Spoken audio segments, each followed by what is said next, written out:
bienvenidos a un nuevo episodio de Entre la Vida y la Música. Mi nombre es Romina Leal y mi maestro y profesor de piano, músico Arturo Estanislao, hoy nos va a traer un temazo para conversar. ¿Cómo estás, Arturo?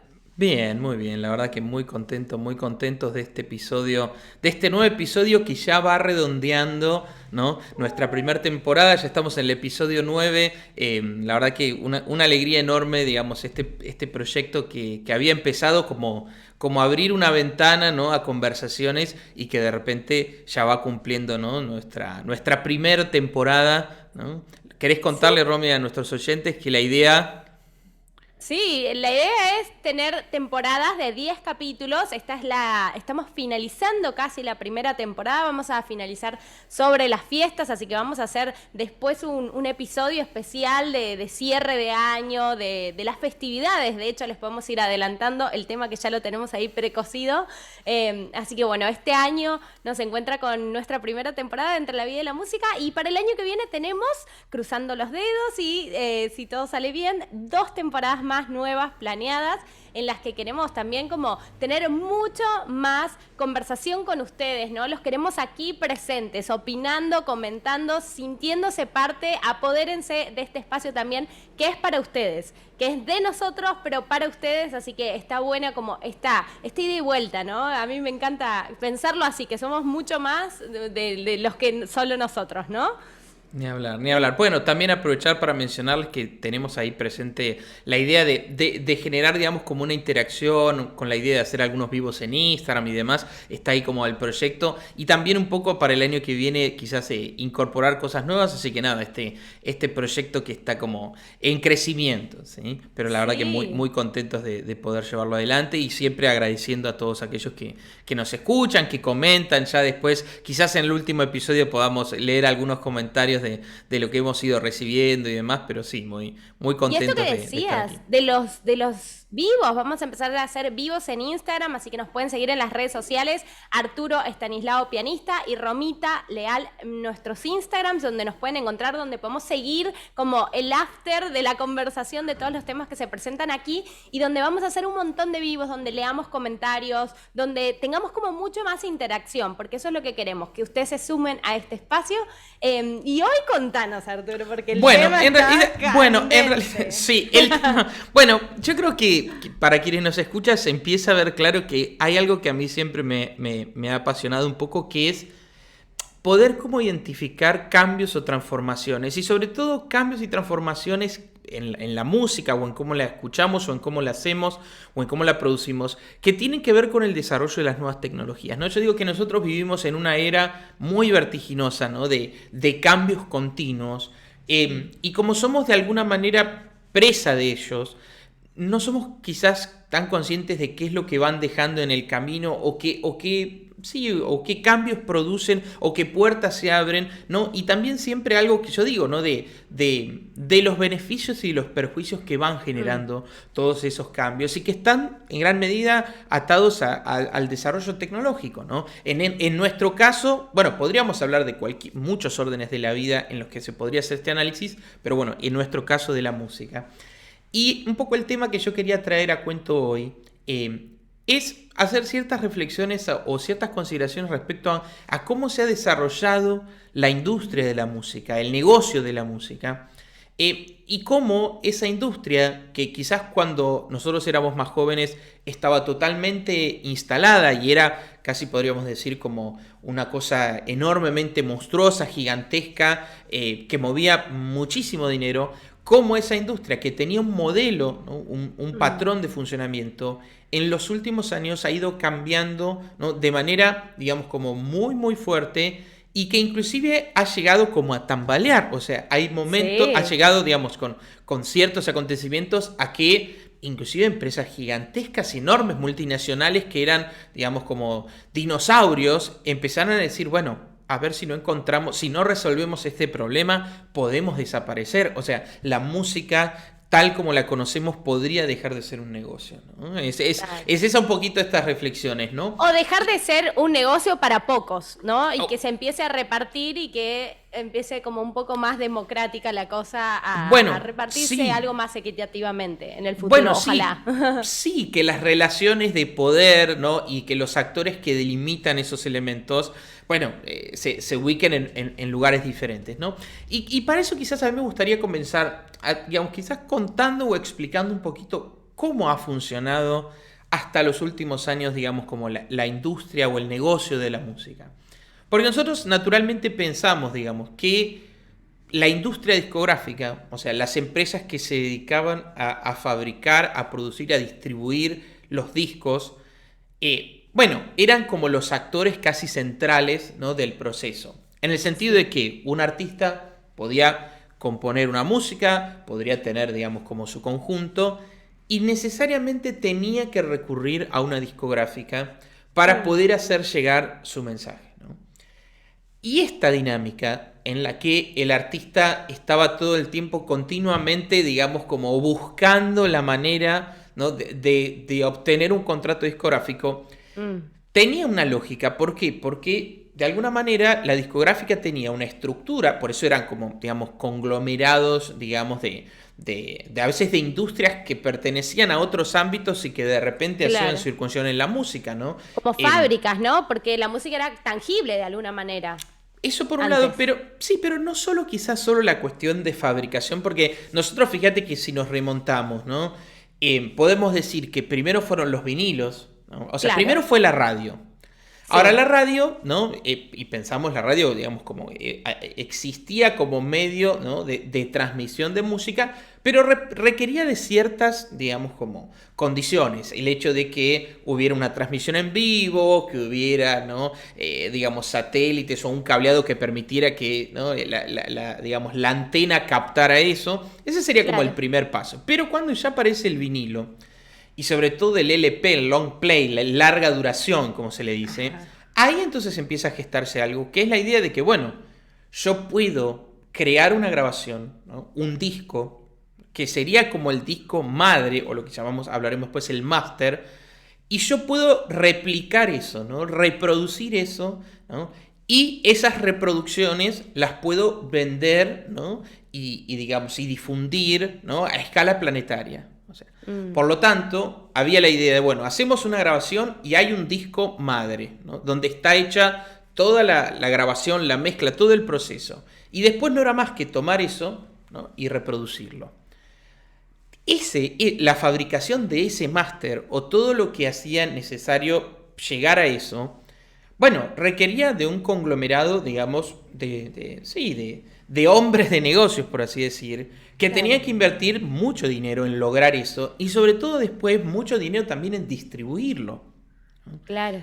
Pensemos que para lograr esa grabación, ¿qué se necesitaba? Primero un estudio de grabación, que si pensamos en la década del 40, del 50, del 60, bueno, era una cosa, digamos, bastante costosa, bastante onerosa. La idea de que el músico podía entrar en el estudio de grabación y decir, me quedo toda una tarde para grabar, eso no existía, ¿no?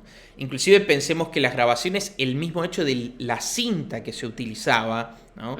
Bueno, era limitado, ¿no? Era como, bueno, en todo caso puedes hacer tantas tomas y después de eso se acabó la cinta, por lo que más vale que te salga bien a la tercera o cuarta porque no tenemos más cintas. De hecho, vos sabés que es muy interesante que en las grabaciones de los Beatles, como ellos se metían y exploraban cosas, muchas veces utilizaban el restante de la cinta, no sé, de lo que había grabado el bajo, y metían ahí en esa misma cinta, no sé, unos coros o ruidos que querían poner de otras cosas. Es decir, como que vos podés ver como que capitalizaban cada segundo. Claro, es como si, nos sobró, no sé, 2 minutos en esta cinta, metamos acá esto, así después esto lo cortamos y lo pegamos. Es impresionante, pero vos sabés que en los masters, cuando se hacen remasterizaciones, vos hasta podés ver los cortes de la cinta. O sea, es impresionante porque si acá pegaron, esto viene de tal lado, ¿no?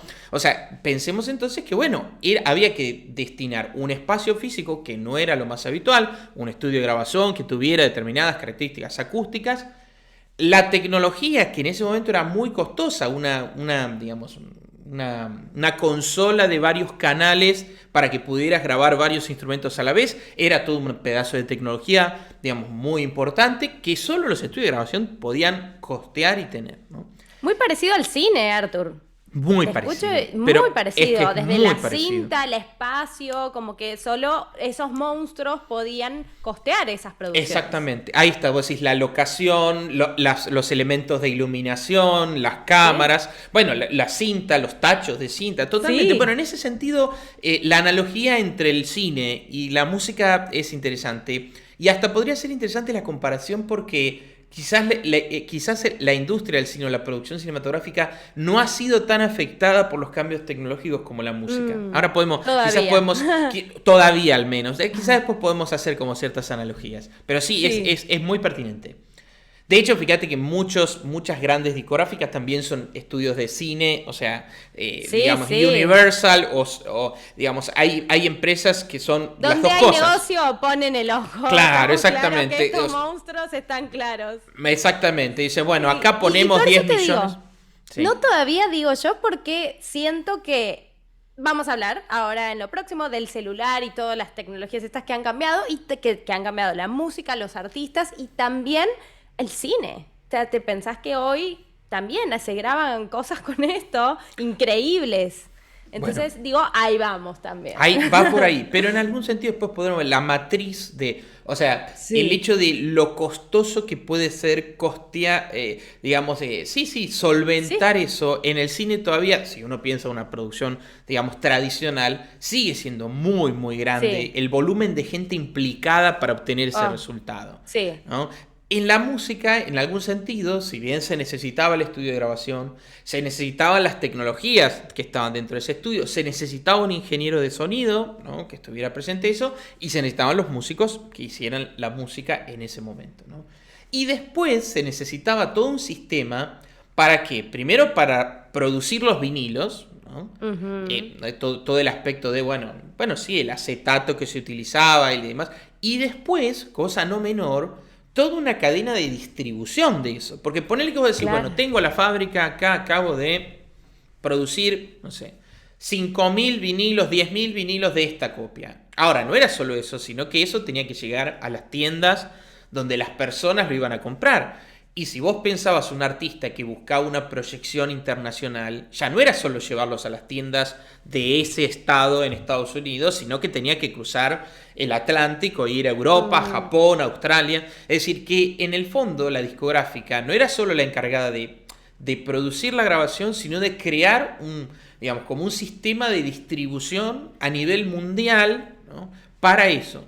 Y que claro. eran de repente empresas que estaban, no sé, fábricas que estaban todo el día trabajando, reproduciendo, ¿no? La creación. Pensemos los vinilos primero, después el cassette y por último el CD. Yo creo que el CD en los 90, fines de los 70, principios de los 90 fue como el último, o sea, fue como el último golpe, ¿no? O salto grande que hizo la industria y desde ahí se montó. O sea, si bien ya con los vinilos existían, ¿no? Ya sellos de grabación importantes y demás, en los 90 con el CD se forman los grandes conglomerados a nivel mundial y tenés Sony, EMI, Universal, BMG, todos los gigantes de la industria yo creo que terminaron como de asentarse con el CD. ¿Por qué? Porque el CD era un soporte que resistía mucho más fácil de trasladar. Pensá que no era pesado como el vinilo, soportaba mucho más el paso del tiempo, es decir, el CD era chiquito, ¿no? O sea, vos tenías que ponerle una Portable. cajita, claro, portable, o sea, en algún sentido, con el salto del CD se alcanzó, digamos, algo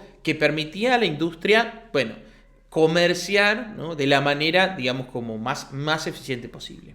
Siento que por esto que decís que el negocio de la música como tal nace aproximadamente hace alrededor de 60 años y que no toca como su punto más alto y ahora está como que ahí Bueno, ¿y cuán? llevando las piñas Bueno, y también me haces pensar que en estos 60 años, ahí te doy la palabra, perdón, que la comunicación, hasta incluso el CD, hasta donde estás ahora, la comunicación en sí, por esto que estás diciendo, de lo difícil que era como que hacer toda una idea de distribución y marketing en el mundo, una llamada telefónica a larga distancia, hasta donde los CDs existían, era carísimo. Era, por supuesto. de verdad, era un tema como que llamar a la tía que vivía fuera del país y esas cosas. Entonces, por eso también estas mega empresas a cargo de esos costos. Absolutamente. Bueno, es que después vamos a hablar también un poquito de estas transformaciones tecnológicas también o lo que puso en jaque la industria, también es los nuevos modos de comunicación entre el artista y su público, que antes no eran. O sea, vos pensás una cosa, no sé, vos eras un artista que hacía cierto tipo de música. No es que los canales de televisión iban a golpear a tu puerta y te decían, queremos que nos des una entrevista para... O sea, era muy, muy acotado el lugar que podían ocupar en los medios tradicionales, ¿no? Ciertos artistas. Y eso en el fondo era solo si Sony o EMI estaba detrás y decían, queremos que entrevistes a tal, ¿no?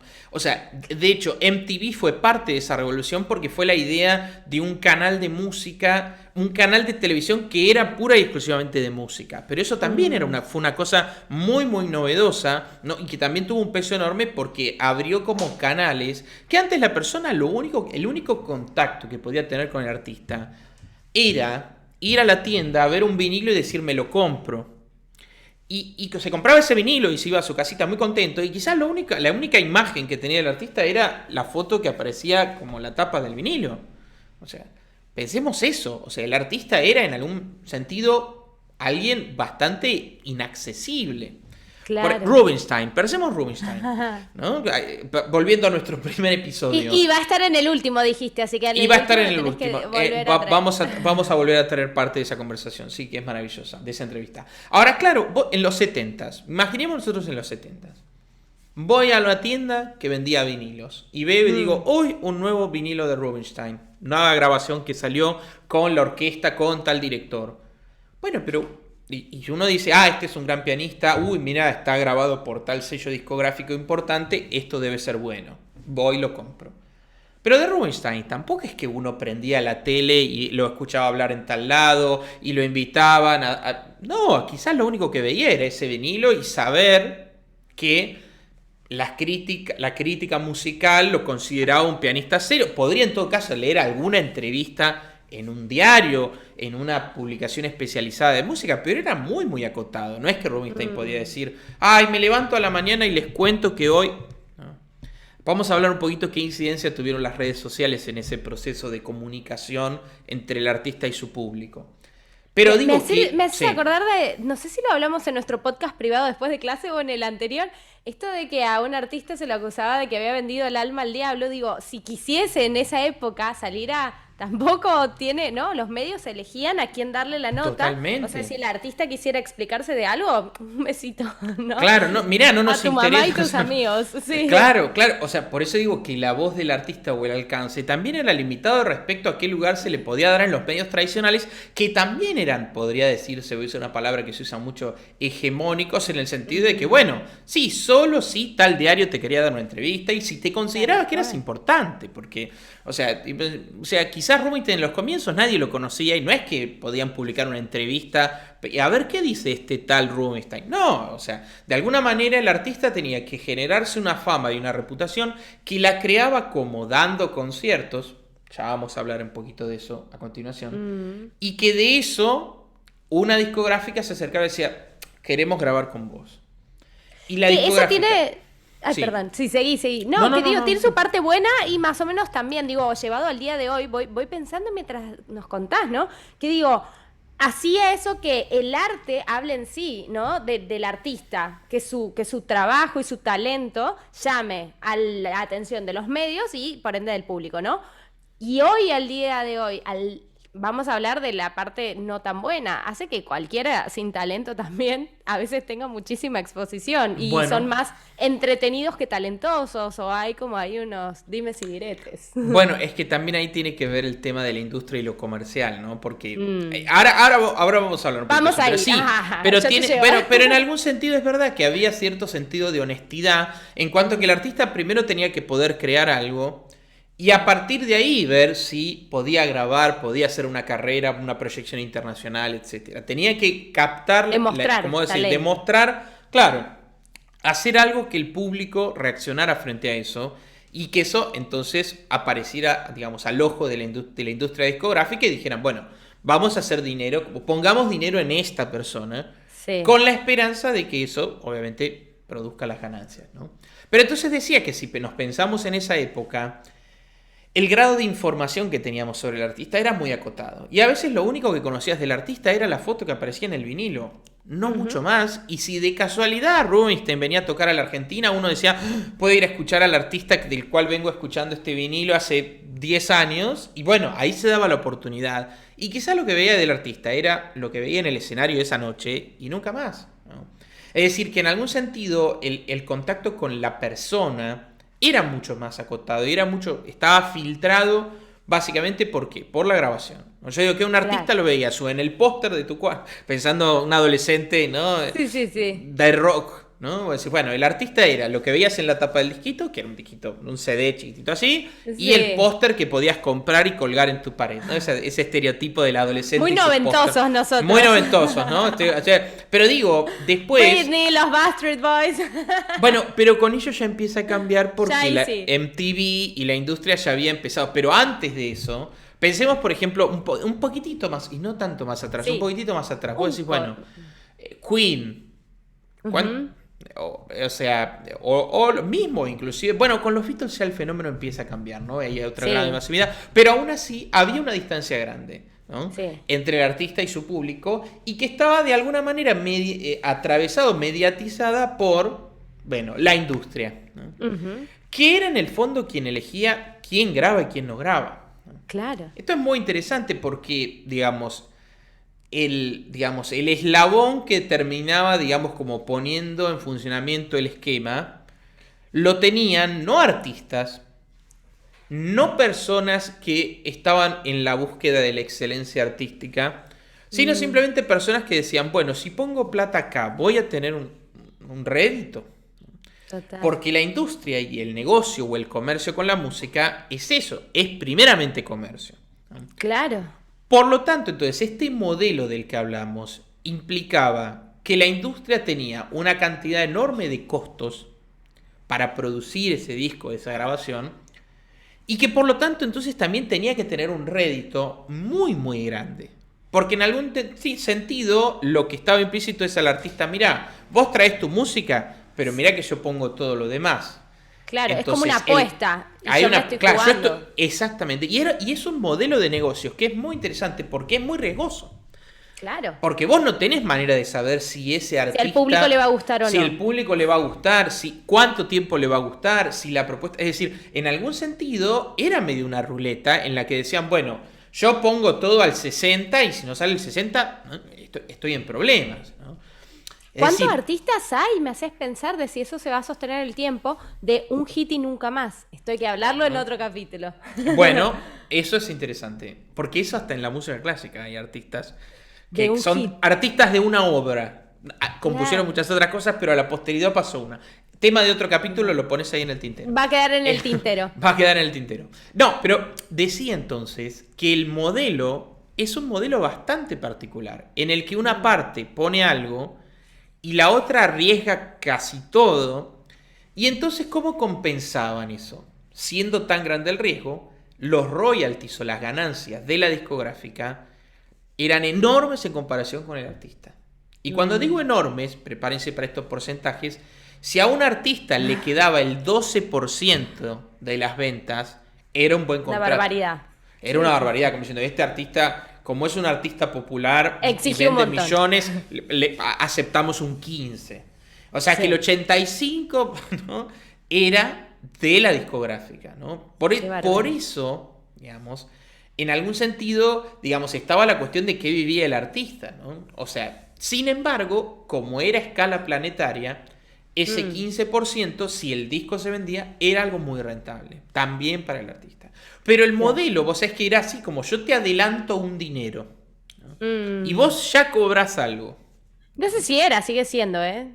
Sigue siendo así, soy claro, por supuesto. Sí, sigue siendo así. Entonces te adelanto un dinero, con eso vivís, con eso podés costearte los gastos mientras haces la grabación. Y a veces se daba adelanto de las ganancias y cuando empezaba a vender, primero tenía que generar las ganancias para devolverle a la discográfica su adelanto y su inversión y después empezás a cobrar vos. Que parece como de buenito, ¿no? De bondad, como toma para que vivas bien, vos que sos talentoso, y es como después de la cuenta esto todo hay que devolverlo y con creces, ningún de bondad. Es que había algo así, y había distintos tipos de contratos. Pero fíjate que esto del contrato con la discográfica también revestía dos procesos, que es algo también que se tiende a desconocer. Que es que nosotros creemos que alguien compone una música y la va a grabar y tiene como los derechos de autor de esa música y por lo tanto todo lo que produzca esa música en gran medida le va a ir al artista que la creó. Pero vos sabés que en realidad dentro de cómo funciona la industria discográfica existen los derechos de autor, pero existen los derechos del máster, que se le llama. El máster era ese disco que originalmente era un disco, ¿no? Que era como la matriz de la cual salían todas las reproducciones. Hoy en día un máster en realidad es un archivo de audio, ¿no? Que contiene, digamos, como el resultado final de lo que va a ir a los discos y hoy en día a las plataformas de streaming y YouTube y demás. Ese archivo, ese máster, claro, no implicaba solo la música que era derecho de autor, sino el ingeniero de mezcla, el que había hecho la masterización. Es decir, había toda una cantidad de personas, ¿no? Y de procesos aparejados en la producción de ese máster, que era un costo que asumía la discográfica y por lo tanto la discográfica se quedaba con los derechos del máster. O sea, al artista le quedan los derechos de autor y de eso cobra un porcentaje y generalmente esto que decíamos, un porcentaje sí, y el máster quedaba en manos de la discográfica. Lo cual es muy interesante porque quiere decir que de ese resultado final quien decide es la discográfica y no el artista. Es decir, si yo grabo y el máster es de Sony y Sony el día de mañana dice queremos vender esta música para que sea la música de fondo de un comercial de shampoo, dependiendo del tipo de contrato que uno tenía, el artista no puede decir nada, porque bueno, el máster es de Sony y ellos hacen con esa música lo que quieren o lo que sientan que les puede dar rentabilidad y el artista qué despiadado es esto. No puede elegir nada. Es despiadado, claro. De verdad, es como, ¿cómo no le das voto a quien lo creó, no? Bueno, o sea, humanamente hablando, sí. Qué despiadado. Bueno, ahí es como ahí la industria decía, bueno, pero como yo costeo todo y yo asumo el riesgo de esto, quiero quedármelo todo yo. Es como, es sí, pero no está siendo humano. Los derechos de autor te los doy, pero el máster lo tengo yo, ¿no? Que de hecho fue muy interesante porque, digamos, esa era la norma corriente y creo que aún es la norma de que, creo que no sé si fue Michael Jackson, ese es un dato que en algún momento dijo, bueno, no, yo quiero grabar, pero quiero que el máster me quede a mí. Sí. Y que la industria fue como, ¿qué? Ni soñando, pero claro. Un porcentaje creo que fue igual. No sé, fue me el parece máster entero. Me parece que él se quedó con los derechos del máster. Yo escuché un video donde vi un video por aquí en YouTube navegando, donde en un concierto anuncia él esto y se pone a contar y ahí a medio denunciar a Sony y a decir como he logrado esto y tal. Bueno, igual es como medio interrumpido todo el tiempo porque la gente grita, Michael te amo, no sé, y entonces el tipo trata de contar y no, sin mucho, sin lograr su cometido, pero medio como que creo que fue en principio quizás hacia el final de su carrera ya sí sería dueño total de toda su música, pero en principio creo que el cambio fue como ser dueño de eso, del que antes era, creo que directo nada para el artista del máster. No, es que el artista. Claro, el artista no tenía los derechos de autor, pero ni se le ocurría la idea de que el máster pudiera ser de él y tomar decisiones sobre eso. No. Claro. Y si eras un artista que no eras conocido y vos le decías, no, pero yo quiero quedarme con el máster, te mirá, o sea, pasa el siguiente. O sea, no había chances de eso. Sí, lo hizo él porque pudo, porque era Michael porque Jackson. Ya era, claro, porque era Michael Jackson, bueno, está bien, cedamos los derechos del máster también, sí. Claro, pero solo en esos casos, ¿no? De hecho, tanto es una anécdota increíble que en determinado momento, claro, por ejemplo, los Beatles no tenían ni idea, ellos cuando firmaron un contrato ni miraron, no tenían la menor idea de cómo funcionaba eso, descubrieron que toda su música en realidad tenían derechos de autor, pero no en relación con el máster. Y en determinado momento alguien se les acercó con la idea de que ellos lo pudieran comprar, de que pudieran comprar todo su catálogo, todos los máster de su catálogo. Y entonces fue la persona que se los ofreció, ahora no recuerdo cómo es la historia, es interesante después si quieren buscar sobre eso. Entonces se acercó a Paul McCartney y a Yoko Ono, que era la que tenía los derechos de la parte de Lennon. Y le dijeron, bueno, te lo vendemos todo el catálogo por $20 millones. ¿Y qué cuenta McCartney en una entrevista que fue como, bueno, yo pongo 10, vos ponés los otros 10 y compramos y es nuestro? Y parece que Yoko Ono dijo, no, me parece que esto es muy caro, podemos conseguirlo por 5, ¿no? Una cosa así. Y que después nunca se concretó la venta y que lo compró Michael Jackson, pero no por 20, sino por 50 millones de dólares. Claro. O sea, finalmente los masters de los Beatles, ¿no? Los terminó comprando Michael Jackson, pero no por 20, sino por 50. O sea, fíjate qué costoso. Que claro estaba Michael. Y claro, fíjate los costos. ¿Por qué? Porque también lo que sucede es lo siguiente. Una discográfica no solo lucra con el nuevo disco, sino que como tiene todos los derechos del máster de los anteriores, hay artistas que le son muy rentables, pero no por lo que graban hoy, sino por la venta, ¿no? y la distribución de todos los discos anteriores, y por eso tan costoso un catálogo de un artista así como emblemático. Y que son los mejores contratos para la industria, o sea, para las distribuidoras, ¿no? Y los peores para los artistas. Siempre los primeros son los más injustos. Entonces el talento, donde hizo sus mejores discos al principio, se lo lleva todo las discográficas. En algún sentido. Por eso digo que, y entonces yo decía este sistema, ¿no? Que claro, también pero es muy particular porque si uno lo mira, el nivel de riesgo, ¿no? Y sin embargo fue algo que funcionó durante décadas y que generó, digamos, como imperios, ¿no? En estas industrias. Porque claro, ¿cómo compensaba la industria el riesgo? Primero, con ese margen de rentabilidad enorme, 15 para vos, ¿no? El resto para mí. Y también con la idea de que en el fondo la industria ponía dinero a sabiendas de que muy posiblemente lo iba a perder, pero que lo esperaba recuperarlo con otro, ¿no? Con otro artista, claro.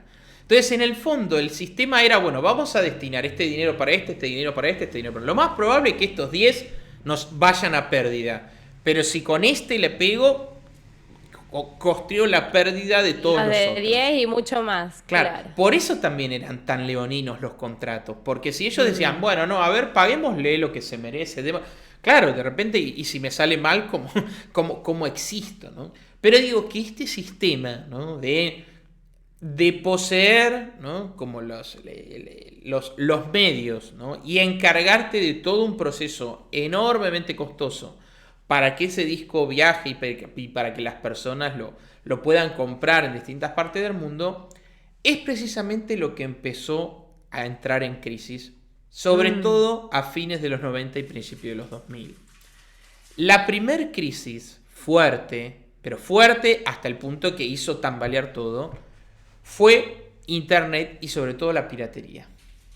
Claro. Todo el desarrollo del MP3, la revolución del MP3, ¿no? que nosotros hemos vivido. Vos me decías, Romy, que vos cuando eras chica no entraste tanto en esto del MP3 o la música descargada, pero ahí empezó a ponerse en crisis. ¿Por qué? Porque con el surgimiento de la Internet y con el hecho de tecnologías que se llamaban peer-to-peer, la idea de que dos personas podían estar conectadas a la red y por lo tanto intercambiar archivos, ¿no? De manera directa, porque en el fondo el sistema era así. Vos estabas en una computadora y tenías una canción y otra persona estaba en otra y a través de una plataforma vos descargabas directamente el archivo, ¿no? De la otra computadora. Para los millennials que todavía miren los millennials, ¿qué hacíamos nosotros? ¿Qué somos nosotros? No, también somos millennials, vamos a decirlo, sí, pero bueno, más de la primera camada. Miren centennials, ¿no? Sí, centennials, quiero decir, aquí la generación X. Exactamente. Así, ¿no? Era antes. Así era antes, vos tenías un programita que descargabas en tu PC, buscabas Britney Spears y aparecía un listado de gente que tenía las canciones y vos descargabas de ahí y compartías lo que vos tenías en tu PC. Claro, vos decís, che, pero momento, acá nadie está pagando nada. O sea, uno compró el disco, convirtió ese CD de formato físico en archivos de audio y los comparten por las redes. Y entonces, digamos, ya, ¿de dónde sacamos ¿Dónde me llevo yo lo mío? Dice. Claro, ¿dónde está lo mío? Porque con que haya alguien que haya comprado un disco, eso se reproduce y era un semillero increíble. Infinito, claro. Pero era una cosa increíble y que de repente... Hay un libro muy interesante que después vamos a mencionar. Ahora no tengo... después lo quiero recomendar. Que habla precisamente de eso, del paciente cero de la piratería. Dicen, como decir, ¿quién fue quizás el primero o qué personas fueron las que de alguna manera desataron todo eso, ¿no? Porque es muy interesante, porque hay un caso que era alguien que trabajaba en un centro de fabricación de CDs, ahora no recuerdo de qué estado en Norteamérica, que él había encontrado la manera de que, claro, a veces había CDs que se los descartaba porque habían salido defectuosos y que todavía no habían salido al mercado, y él se robaba uno de esos y iba a la casa y lo convertía en archivos y lo empezaba a compartir. Y empezó a darse casos de que el CD, que todavía no había se había lanzado oficialmente y comercialmente, ya estaba circulando en las redes. Ya lo tenía todo el mundo. Ajá, ya lo tenía, no lo claro, compraba nadie después. Claro, y era tremendo porque, claro, ya la primicia de que tenemos, en la próxima semana sale el disco, y es como que todo el mundo ya eso ya estaba circulando y no podían rastrear quién era. O sea, que fue como todo, en determinado momento las discográficas dijeron, momento que se nos está filtrando algo, y vos sabés que nunca lo descubrieron. O sea, wow, y esta persona, esta persona cuenta la entrevista como diciendo, bueno, vos fuiste uno de los que empezó a poner en crisis toda la industria, que era un empleado así como de la parte de montaje de una fabricación de CDs de un estado perdido, ¿no? Pero que era el que podía sacar el CD antes de tiempo y ya empezar a distribuirlo en internet, ¿no? Entonces la piratería, ¿producto de qué también? Hablando de la tecnología, del surgimiento de un tipo de archivo, el MP3. Mucha gente dice MP3, ¿qué será eso? En realidad el MP3 era un formato de audio que tenía la particularidad de que podía ser muy liviano. A diferencia de lo que hubiera sido un archivo de audio de lo que entraba en un CD, ¿no? Lo que se llama WAV, el MP3 era muy liviano, entonces era muy fácil intercambiar. O sea, era un archivo muy pequeño que comprimía la calidad del audio. Cuidado con eso, y vamos a hablar después de eso. A vos te importa un montón eso. Yo no soy tan exigente. Bueno, y vamos a hablar. Es que eso, vos sabés que vamos a hablar de eso. Ese es otro podcast, otro capítulo. Ya lo vamos dejando para la segunda temporada. Ya estamos hablando del capítulo de la segunda temporada. No, pero decía que ese formato comprimía la calidad, pero permitía que al ser tan liviano pudiera compartirse con mucha facilidad. Vos no tenías que estar 2 horas bajando el archivo. Esperando. ¿no? Esperando, claro. Me acuerdo de esas épocas. Claro, un archivo livianito es como que pesaba poco, entonces vos podías poner miles de archivos, o sea, vos podías agarrar un CD y meter ahí 3, 4, 5, 6 discos en MP3 y los podías compartir fácil. Es decir, el MP3 fue un formato que de alguna manera tenía características que facilitaron la transmisión, ¿no? Y el compartir y el piratear, podríamos decir, ¿no? La música. Pues ahí, viste, como es muy interesante también cómo surge ese formato y demás, ¿no? Sí. Pero en cualquier caso, ahí fue como el primer momento en que dijimos, bueno, momento que hay algo, ¿no? Este barco está perdiendo agua por algún lado y se puede hundir, ¿no? Porque no sabían cómo frenarlo. Claro. Entonces hubo un modelo icónico de esa plataforma que fue Napster, que Napster se había popularizado muchísimo y la gente compartía y era todo ilegal, ¿no? Claro. Que de repente sufrieron juicios tremendos, cerraron la empresa. Hubo artistas que se pusieron como del lado de las discográficas y dijeron, no, nosotros estamos en contra de Napster, no queremos que nuestros... ¿Te acordás? Sí. Un caso sonoro de eso fue Metallica. Metallica de repente salió a decir, no, nosotros estamos en contra de Napster, o sea, no queremos que nuestros oyentes pirateen nuestra música en esa plataforma. Y es horrible ese, porque es cuando le das poder a la gente es como estar en contra de la gente. Decir, claro, vos decís, che, pero si la gente que te escucha es la que está ahí, o sea, ¿cómo vos te pones en contra de eso? Pero bueno, y es como porque quiero mis ganancias, pero... quiero mis ganancias... ¿no? Y detrás la discográfica diciendo, y yo quiero... Apretando, claro. No, pero y el público diciendo, yo quiero escucharte, y sos quien sos gracias a que nosotros te escuchamos, ¿no? Es como un... Bueno, era como fue un círculo, digamos, como bastante problemático. Primero con la piratería del MP3, y otro golpe también muy complejo que recibió la industria fue YouTube. Claro. ¿Por qué? Porque que no nace así, además. YouTube como que no quiere la cosa, ¿no?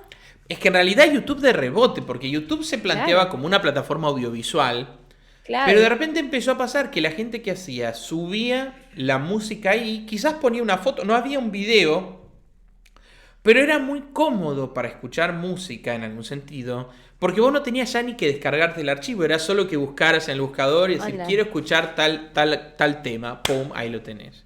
Es que es tan práctico que ya yo ni me acordaba que no era así. O sea, Claro. ni me acordaba, ya con, ¿no? YouTube y Spotify y todos los... No te acordás, es como, cierto, antes pasaban estas cosas. Uno tiene que descargar un archivo o, Bueno, ¿no? fíjate que ese paso del MP3 y de Napster a YouTube, estamos hablando de 3 4 años, o sea, Sí, digamos, rapidísimo. el cambio digamos, de una Mm. realidad a otra es es mucho más pequeño en el tiempo. Vos pensás que del vinilo al CD y pasaron Por el cassette 30. también. Bueno, o el cassette, vos decís, bueno, pasaron 20 años hasta que apareció este formato vivió 10 años y pasó este otro, y el CD fue como, Claro. bueno, otros 10 15 años de esto. Ahora de repente, en un lapso de 5 años, vos pasaste, ¿no? Hablando de la cuestión vertiginosa que tuvo que ver con Internet y con el desarrollo, digamos, de todas las tecnologías, ¿no? Pero digo que YouTube fue un paso más en esta transformación. ¿Por qué? Porque ya quitó un proceso que era el hecho de decir, busco en Napster, me descargo el archivo, lo guardo en una carpeta y ahora abro esta carpeta y esto si lo quiero después poner. No, ya no tenías que descargar nada, ¿no? No tenías que tomarte la molestia, no tenías que conectarte a Napster para ver si alguien tenía, y a veces Ni pasaba sentir que muy gracioso. pirateabas tampoco. Claro, y en algún sentido, claro, eso tenía cierta cosa así como uno decía, bueno, yo sé que no debería estar haciendo esto, pero, ¿no? Pero Sí, lo sí, quiero sí. escuchar, ¿no? Sí, había algo de eso. No, pero aparte también todo el proceso de decir, bueno, y a veces pasaba que uno se bajaba una canción y cuando la reproducía no era esa canción, sino era otra cosa que tenía ese nombre. Claro, la piratería no es que había un archivo oficial que decía, si usted quiere esta canción, baje este archivo, ¿no? O te encontrabas con o se escuchaba mal porque había sido pasada del CD a la máquina, Claro. digamos, de manera, o sea, bueno, en fin, tenía sus Rústica. problemas. Claro, era muy rústico por momentos porque, bueno, era hecho así, por gente que inclusive tenía como la fascinación de ellos piratear. O sea, después es como que Ajá. fue interesante porque habían surgido como grupos, así medio de hackers, que estaban todo el tiempo viendo si ellos podían publicar. ¿Quién era el que primero publicaba esto? ¿Quién era el que había logrado? Pues que fuera de broma, era como todo un circuito de nerds de la informática, que ellos jugaban a ver cómo podían lograr, ¿no? Y a veces hasta le ponían Fue el único momento donde ser nerd estaba de moda. bueno, en algún sentido ellos estaban ahí fogoneando. Digo, que había gente que Sí. fogoneaba realmente eso, ¿no? Si lo Y pensás tenían es... seguidores fieles, me acuerdo perfecto de esa época. Sí, era... Pero digo, gente que eran así, adolescentes que, bueno, que querían como desafiar a la industria y ver cómo ellos podían, ¿no? Hacer circular esa información, esa música, ¿no? Pasando por los radares, digamos, legales de lo que las discográficas hubieran hecho, ¿no? Pero digo que volviéndonos a la idea del salto de Napster y el MP3 hacia YouTube. Mm, Claro, YouTube era mucho más cómodo. Tenías un claro. buscador enorme, cualquier persona podía subir cualquier cosa. Y entonces vos tenías, a veces buscabas una canción y tenías 3 videos distintos, ¿no? Que la tenían, uno con más calidad, otro con menos, uno lo había subido y tal. Claro, cuando YouTube fue una plataforma que empezó a crecer, de repente se encontraron ya no las discográficas, sino el mismo YouTube ante el hecho de, momento que nuestra plataforma está albergando contenido ilegal, o sea, ¿no? Claro. O sea, acá hay gente que está pirateando y nos está usando a nosotros. Pero por otro lado, YouTube tampoco podía agarrar y decir, sacamos todo lo que infringe derecho de copyright, porque la gente iba a YouTube a buscar eso. Es decir, y aparte la gente que generaba contenido, no es que generaban música nueva, porque eso quizás no lo escuchaba nadie. La gente iba a YouTube porque quería escuchar la música que le gustaba, y esa música Claro. infringía derechos de copyright. Entonces Sí. hubo también, yo me imagino eso a nivel tipo escena de película de Hollywood, o sea, Tomar las decisiones. ejecutivos de YouTube, ejecutivos de Sony, como diciendo, bueno, ¿cómo salimos de este embrollo? La negociación. Claro, porque YouTube ya empezaba a hacer algo pesado y tampoco Claro, era es cuestión como de cómo decirle, te compro esos derechos, que son claro, además ¿cómo hace? Claro, carísimos. ¿cómo hago yo para existir como plataforma, ¿no? Siendo que en gran medida todo lo que está subido en esa plataforma venía de qué? De otras cosas que tenían derechos de copyright.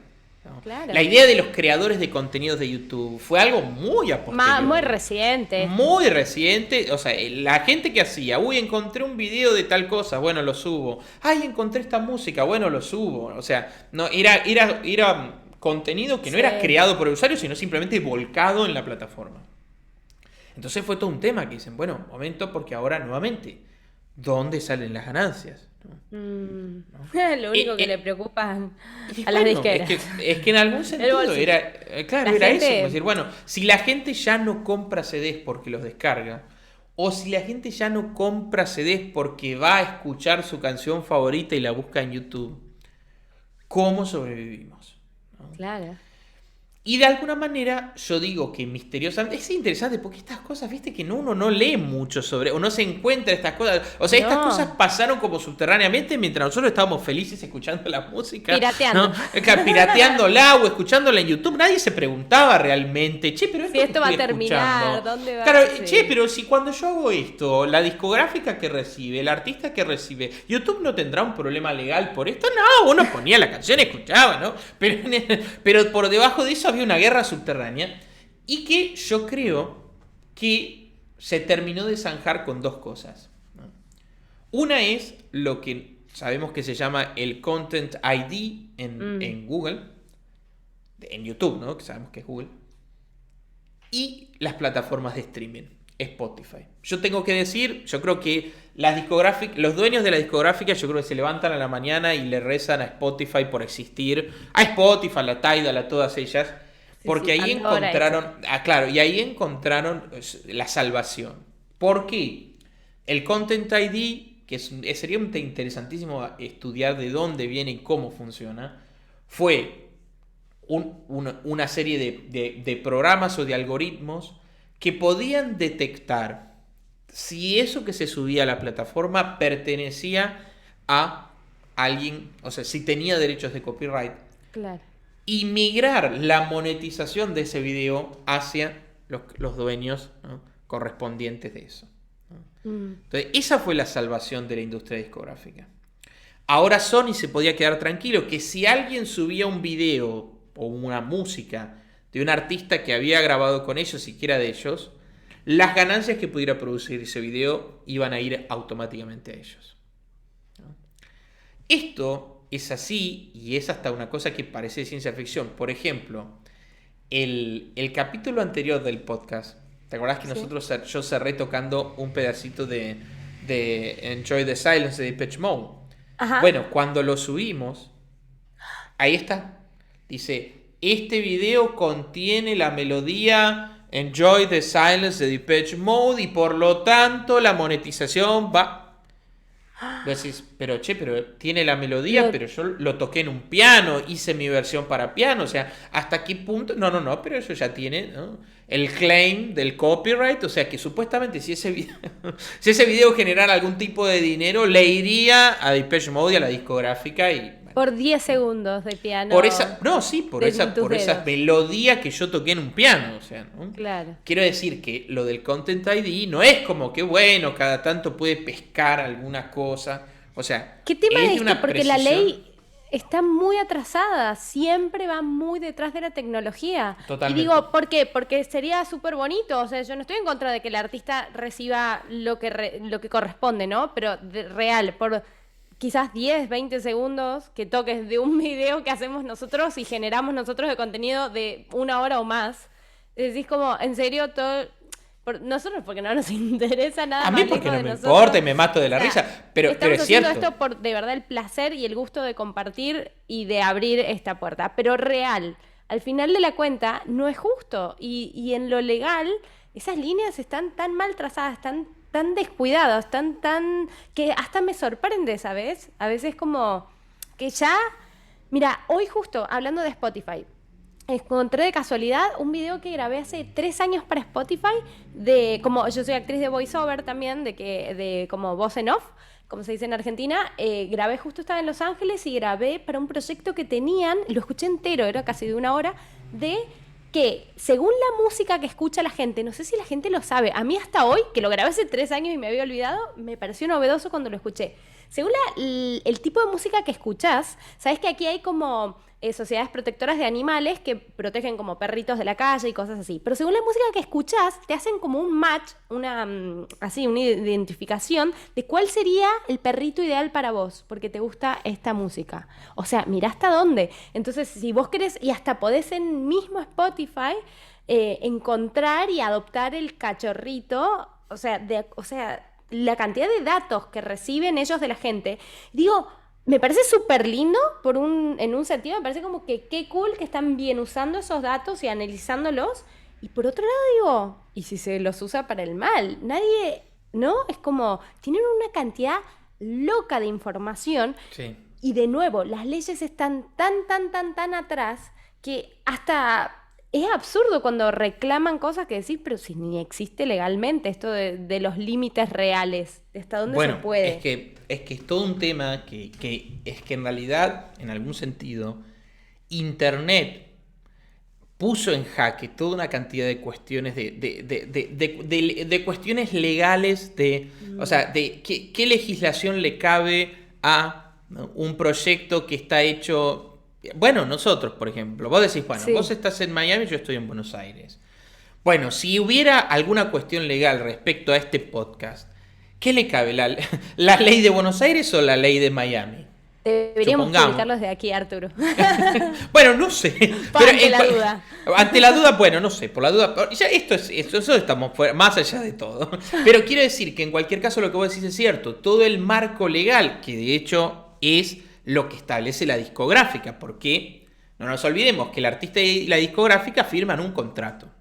Claro. Entonces ya ese contrato se firma en función de una legislación que cuando vos entraste en internet, esa legislación de alguna manera voló por el aire, ¿no? Se volvió algo como totalmente casi inmaterial, ¿no? Obsoleta. Bueno, obsoleta. es que nos manejamos con las leyes de los romanos, los griegos, que no tenían internet claramente. Es que fíjate qué interesante que las leyes de los derechos del máster, cuando se crearon, presuponían que el máster era un objeto físico que guardaba la discográfica y que era el molde, mientras que en realidad hoy en día el máster es un concepto, no hay máster, Claro. hay un archivo en una computadora y eso es el máster, ¿no? Antes era un objeto físico, ¿no? Por eso digo que sí, siempre la legislación está, digamos, como por detrás, ¿no?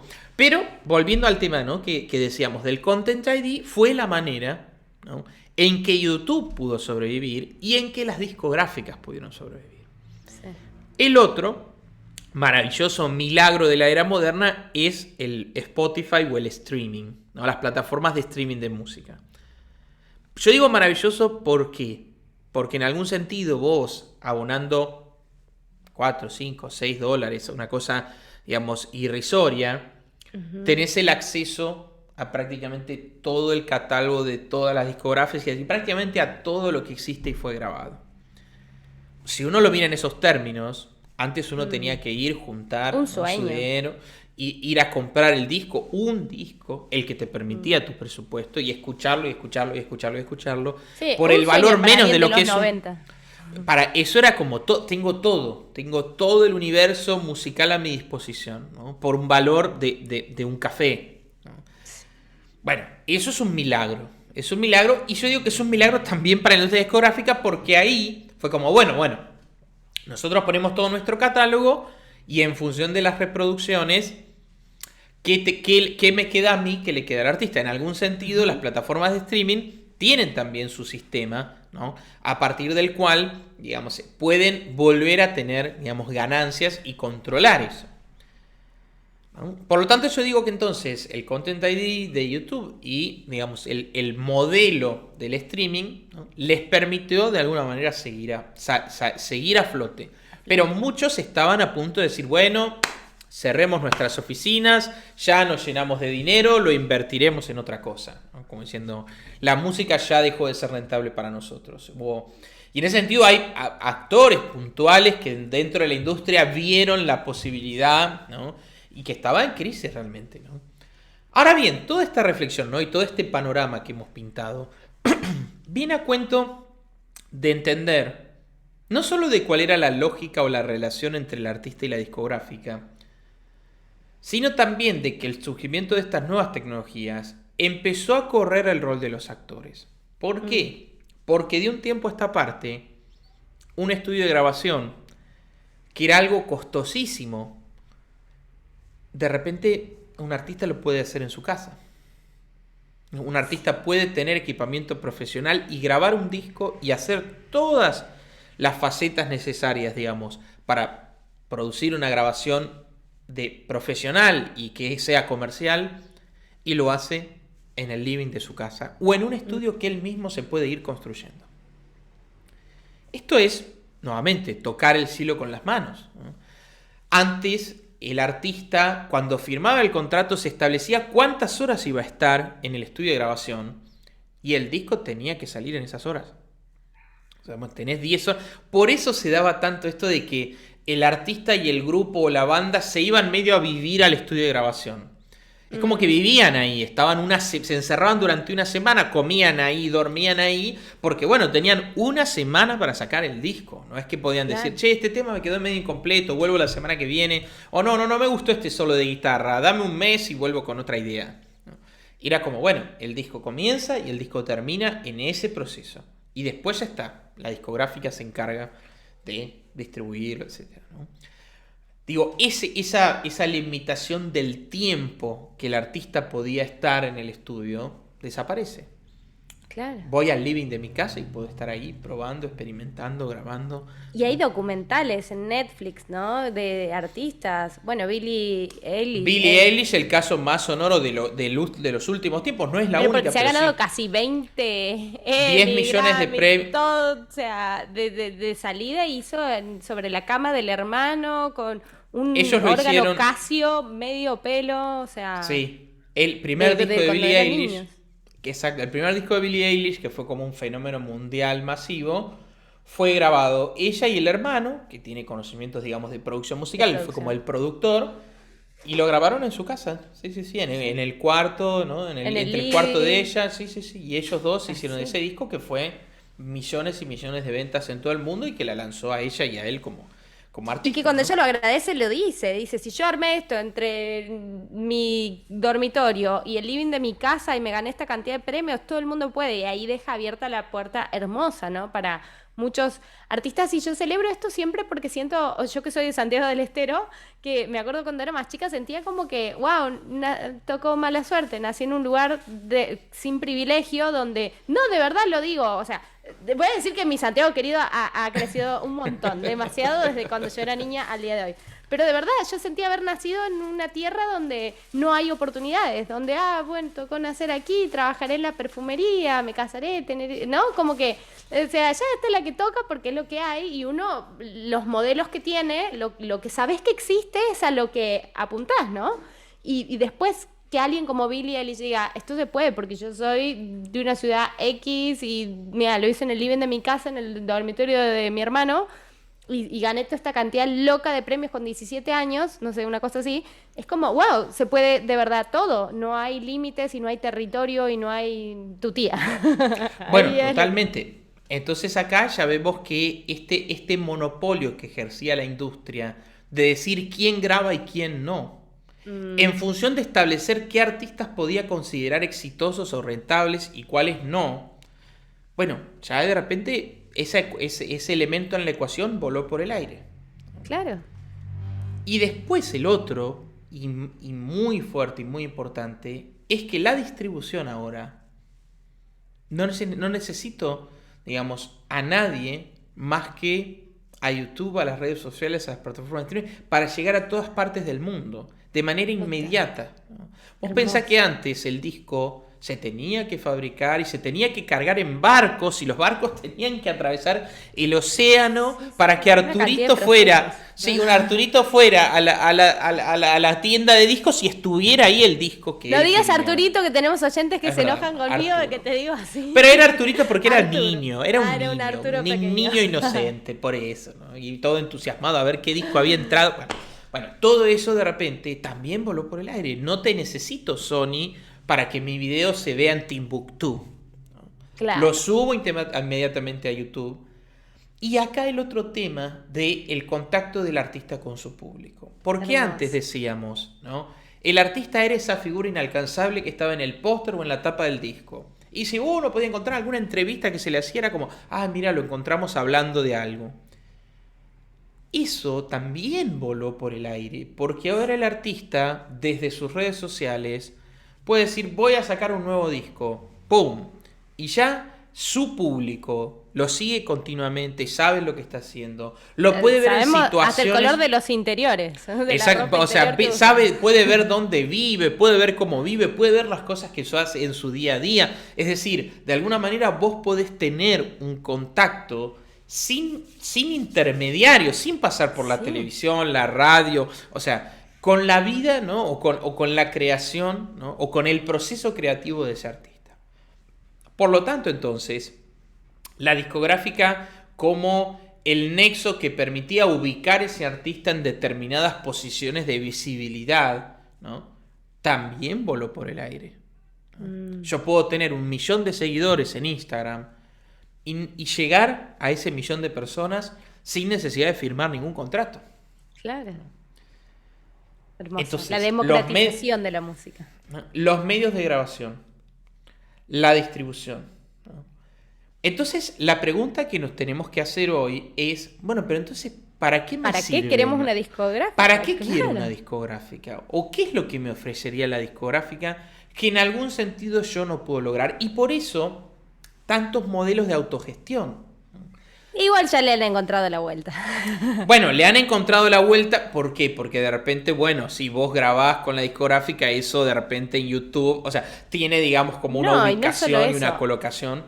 Ahora hay una idea de como de 360, es casi una representación ahora, porque Es te hago tremendo eso. contactos con marcas, te manejo todo esto, no te preocupes.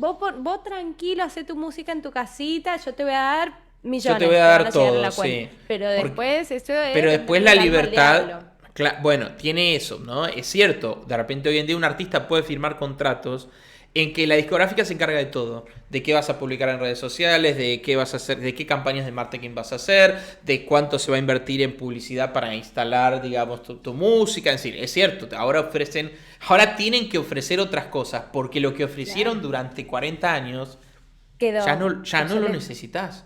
Y Pero sí. es verdad que el cantante independiente, esto que decías, hay mucho modelo de autogestión y yo lo celebro y siento que es por ahí, pero sí es real también que llega muy agotado, muy agobiado. O sea, uno es como la vaca, la leche, el sachet en el supermercado, el que la repone, o sea, esos todos los niveles de la producción y te agota, ¿no? Como artista, de ocuparte de todo, de tu marketing, de tu distribución, de tu producción, de tu música, que se te atrofian las ideas también, la creatividad, más para un Bueno, artista, ¿no? es que Entonces llega como... sí. una disquera y es como, te voy a representar, te voy a distribuir, te voy a producir, te voy a hacer todo, vos anda a hacer tu música que para eso sos bueno, y es como, sí, no, ¿dónde pongo Bueno, el es que sello? sí, es que también la autogestión, es cierto, es una carga para el artista, que ya no es hacer su música, sino encargarse de toda una cantidad enorme de factores.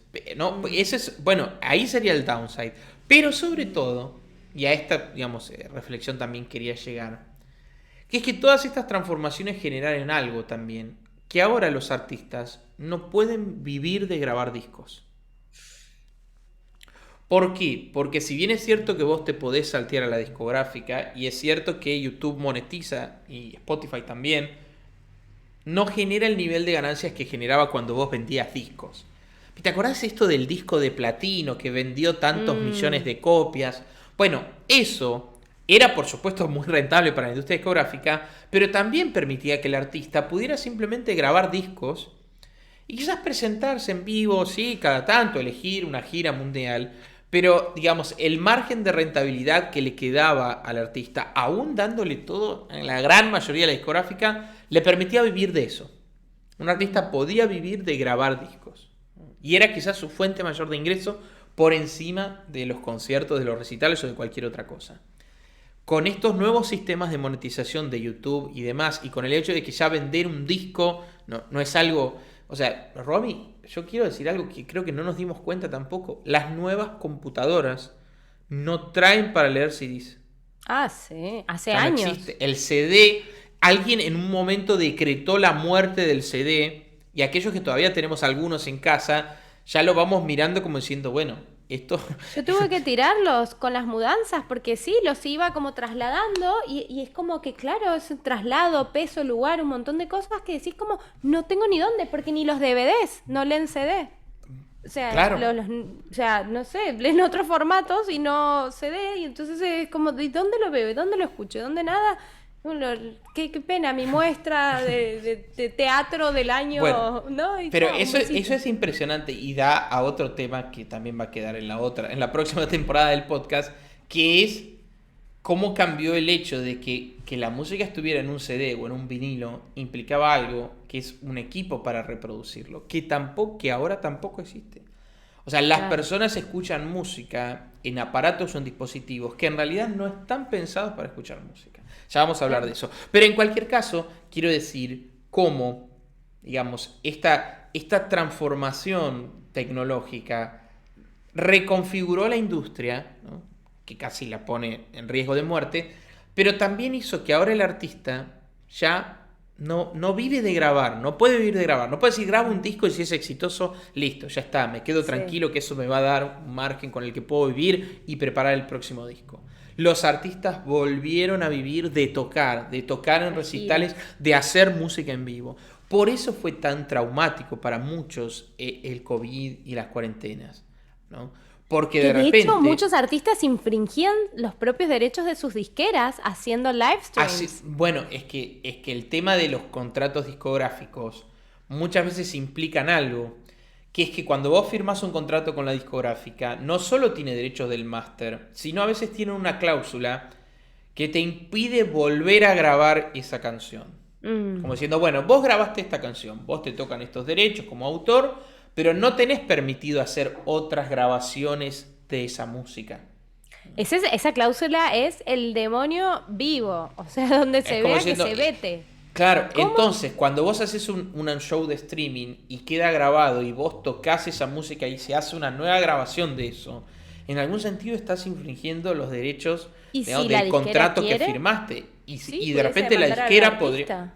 la disquera podría decir, no, no, no, vos no estás cumpliendo con tu contrato, ¿no? Porque volviste a Sí, grabar algo sin mi autorización. hostil.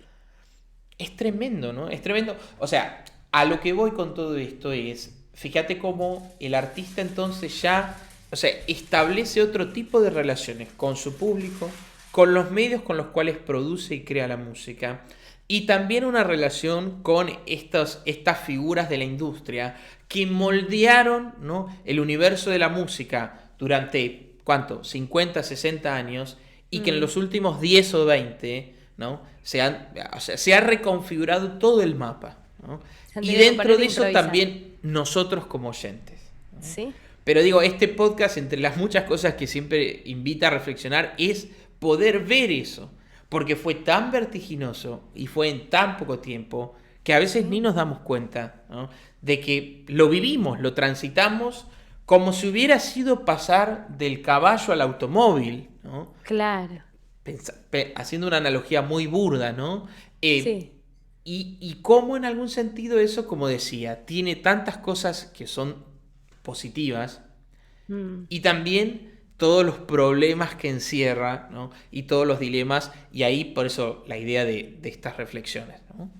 Sí, igual celebramos enormemente, siento que, o yo siempre pienso que bueno que más artistas se vuelvan empresarios, ¿no? O sea, benditos Michael Jackson, Madonna, Taylor Swift, ¿no? O sea, tantos Kanye West y bueno, en Argentina, Pablo Londra y muchos más, ¿no? Que les han, como que han empezado a exponer este tema del que antes éramos todos totalmente lo que decías. Uno ahí subterráneamente una guerra y uno ahí pirateando su musiquita para escuchar en la casa tranquilo.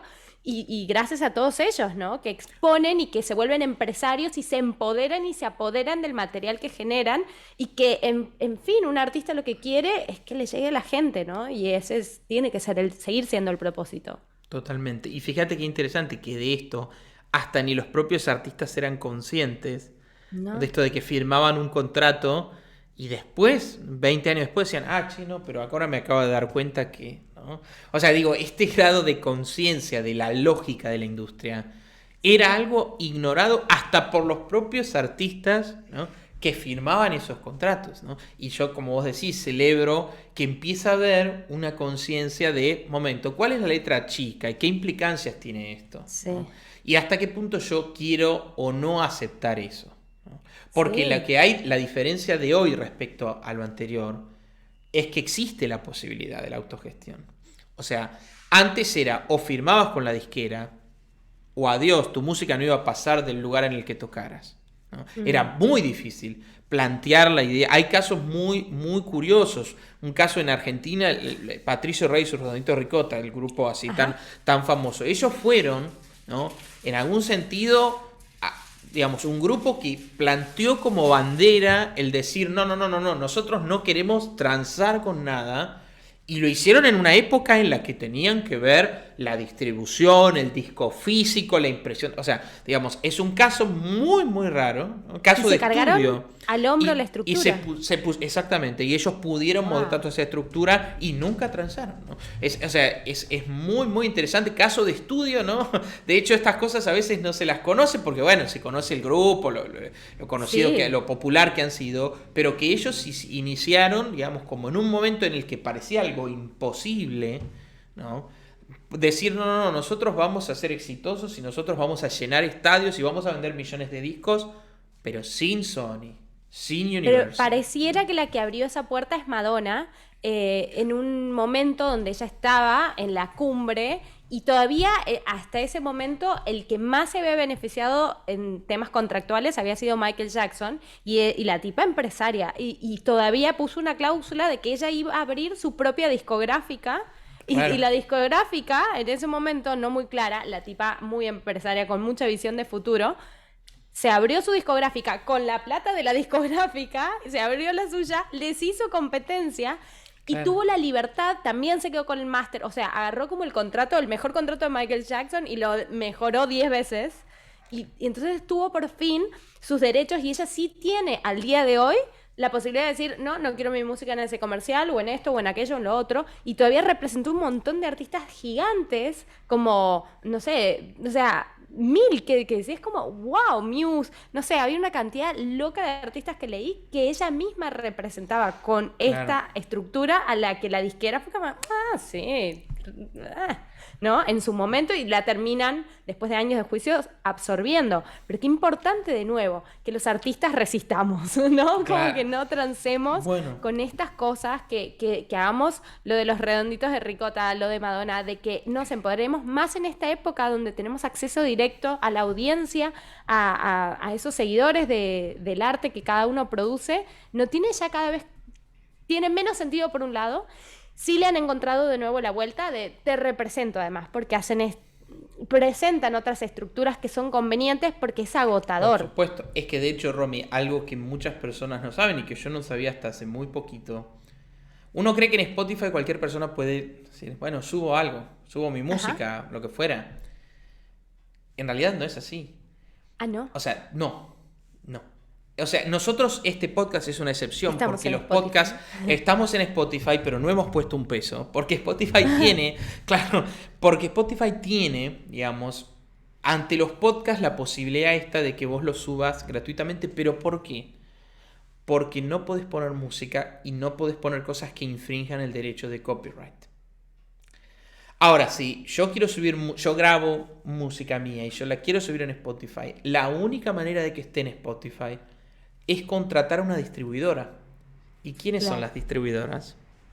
La industria discográfica con otro nombre, pero que en el Claro. fondo sigue haciendo lo mismo. Son el intermediario que se encarga de cobrar y monetizar y de darte a vos tu parte de las ganancias.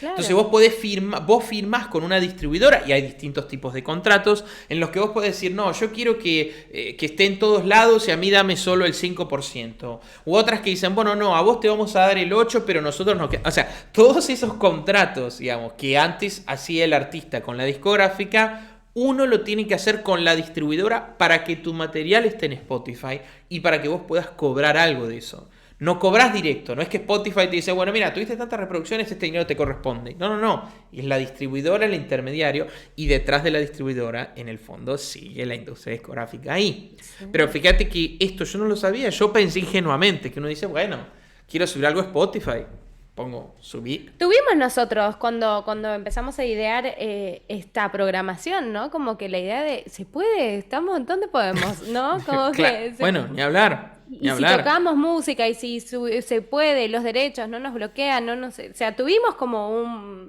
poco un estudio de mercado, por así decir, sí. De qué es lo que se podía hacer y no. Pero digo, fíjate cómo, aún detrás de eso, fíjate lo del Content ID, captando la melodía de Depeche Mode, o como en Spotify, si nosotros queremos compartir música, no se puede.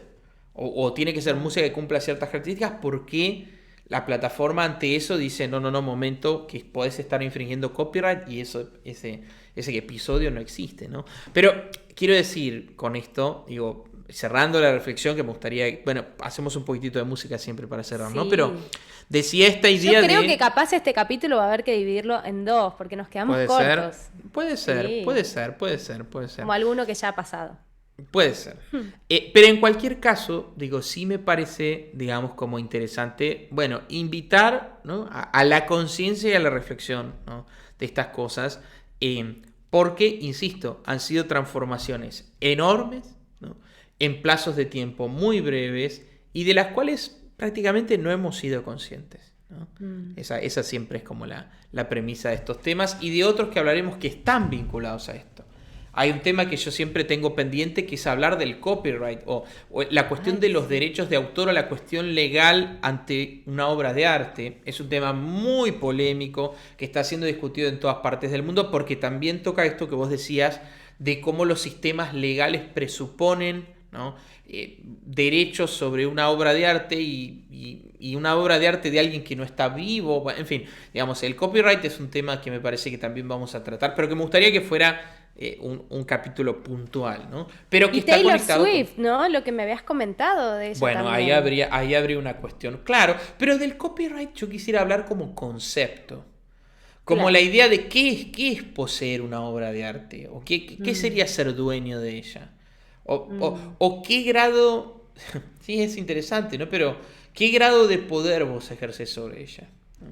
Porque si miramos el arte, bueno, es muy difícil decir, Beethoven poseía la Quinta Sinfonía, tenía derechos sobre ella. Pero por otro lado también, bueno, pero ¿cómo hace para vivir de ella? Bueno, en fin, es un tema, digamos, como mucho más amplio, ¿no? De carácter inclusive más filosófico, pero que en su debido momento lo tocaremos porque está como subyacente a todas estas cosas que estamos hablando hoy, ¿no? Me haces acordar de Salvador Dalí, era el que decía, es Dios creando a través mío. ¿Cómo voy a ser yo haciendo estas maravillas, no? Y entonces, ¿por qué yo? Exactamente. Hay una idea también de la creación artística, ¿no?, que implicaría, bueno, ¿qué tiene que ver esto de los derechos y de poseer y de que yo elijo o no elijo? ¿Quién soy yo para elegir? Bueno, en fin, temas que pero están empoderemos conectados, ¿no?, a los artistas, a los actores, y sí es difícil, pero me encantan a mí artistas como Taylor Swift, entre otras cosas, que yo te comentaba de hace unos años también, de una pelea que tuvo con Spotify sobre que solamente Spotify ponía a los más grandes, ¿no?, a los artistas más, a los exponentes de la música, y artistas nuevos, jóvenes que estaban surgiendo, eran como, no, vos no podés porque todavía no sos nadie. Entonces, y la tipa que luchaba por los derechos de los nuevos artistas, porque dice, alguna vez yo fui un artista independiente, alguna vez yo estuve en ese lugar, y me encanta eso, ¿no?, que cuantos más artistas pasemos del otro lado, me parece que es donde vamos a conseguir realmente las mejores condiciones para vivir de nuestro arte y para que la gente disfrute de lo mejor de nosotros, ¿no? Y es difícil, pero es una batalla que se está dando, que no tan subterránea, por suerte, gracias a muchos exponentes. Esta vez de la que podemos ser parte y nos podemos pronunciar, así que me encanta que así sea.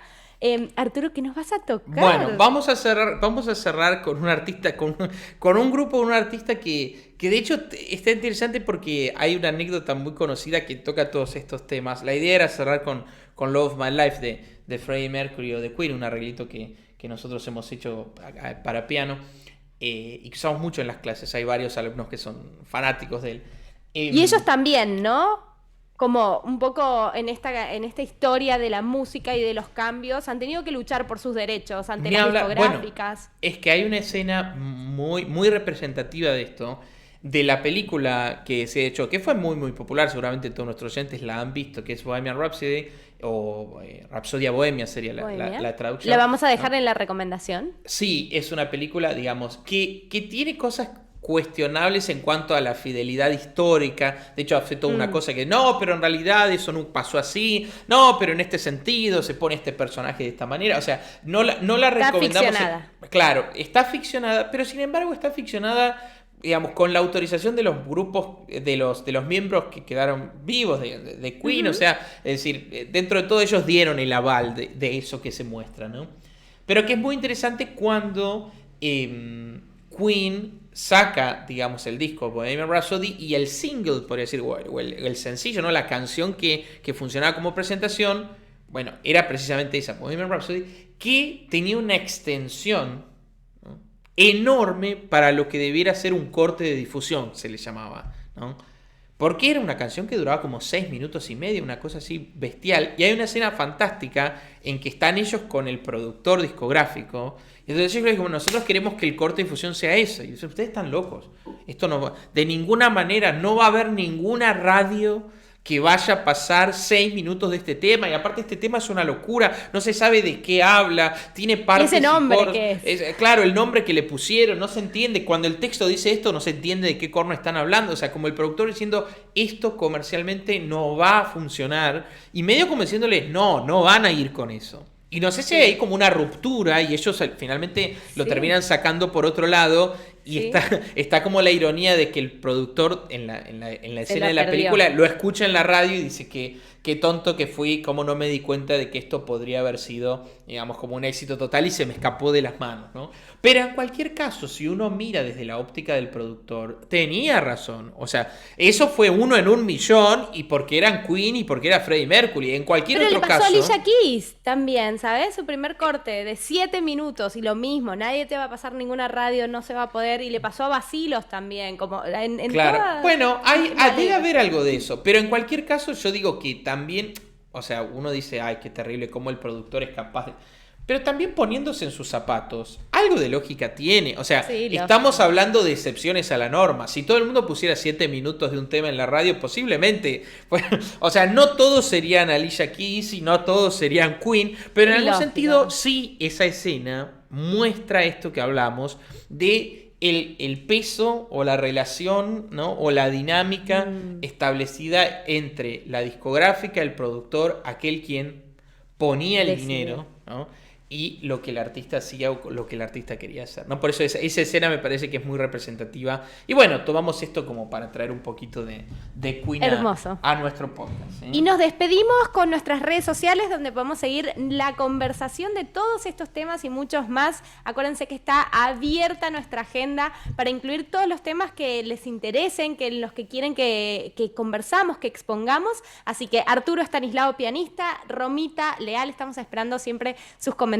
sus mensajitos que han sido súper alentadores y cariñosos, así que les agradecemos este penúltimo capítulo ya de este ciclo, de esta temporada. Nos empezamos a despedir, nos queda un capítulo más por suerte, así que gracias por estar ahí, porque esto es posible gracias a que tenemos una comunidad que nos sigue, que está ahí pendiente, así que millones de gracias. Arturo, gracias por sacarnos de la ignorancia una vez más. Te quiero, te mando un cariño enorme y gracias por despedirnos con tus dedos tan deliciosos que nos van a tocar, como siempre nos van a deleitar. No, por favor. Gracias a vos, Romy, y gracias a todos que siempre nos están ahí escuchando y apoyando. Nos vamos entonces con Love My Life.